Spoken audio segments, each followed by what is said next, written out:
President Donald Trump addressed Republican senators during a breakfast meeting in Washington on November 5th, highlighting that the ongoing government shutdown has now broken a historic record. Trump argued that the only way to end the crisis is by eliminating the Senate filibuster rule, which allows endless debate and delays on legislation. "We need to open the country, and here's what we're going to do this afternoon.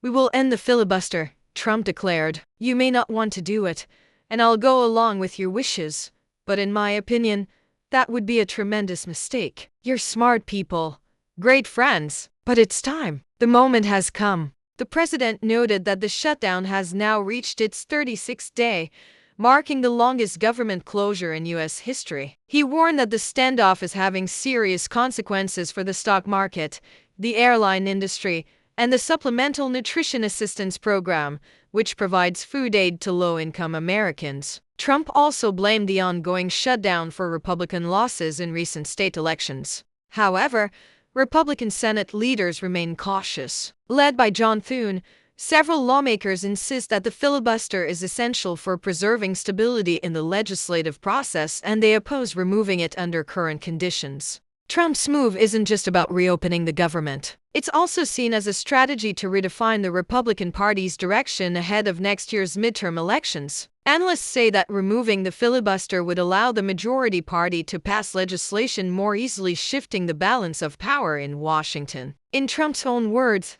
"If we get rid of the filibuster, we'll pass legislation like this country has never seen before." The shutdown has now entered day 36, the longest in American history. Republicans hold a 53-47 majority in the Senate, but 60 votes are still required to end or modify the filibuster. Trump's key messages: reopen the government, accelerate the legislative process, and secure a Republican advantage for the 2026 elections. GOP leaders, however, argue that preserving the filibuster is crucial for institutional stability, setting the stage for intense debates in the coming days.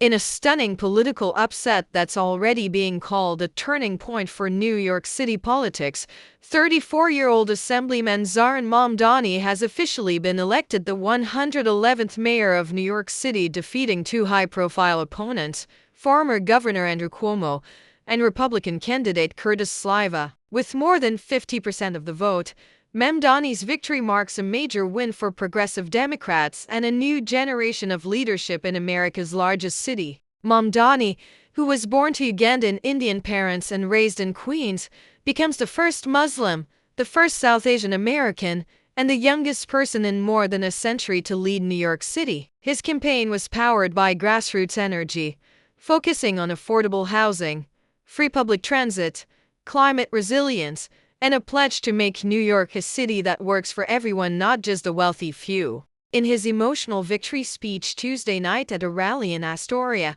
Mamdani directly addressed President Donald Trump in a moment that quickly went viral across social media.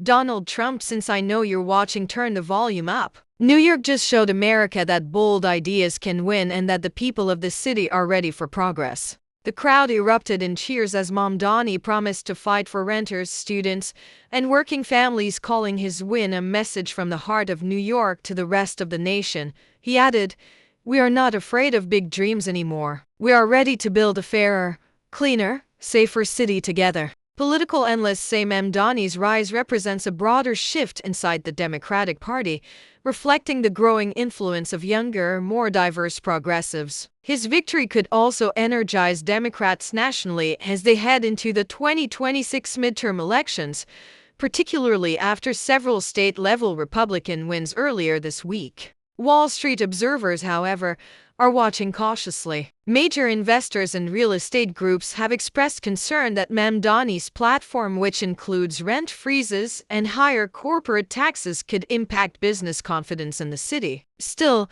his supporters argue that the time has come for bold reform in a city struggling with rising housing costs, subway delays, and post-pandemic inequality. As New York wakes up to its newest mayor, all eyes are now on City Hall and how this young, idealistic leader plans to balance progressive ideals with the practical challenges of governing one of the world's most complex cities.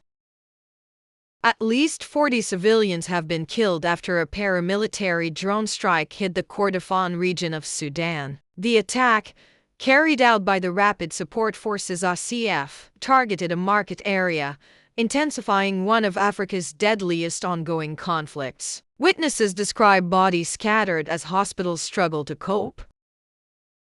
Russia's defense ministry claimed that Ukrainian troops in the Donetsk region are completely surrounded and urged them to surrender. Ukraine rejected the claim, saying its forces remain in control of supply lines and continue to resist. Heavy artillery battles continue across the Eastern Front.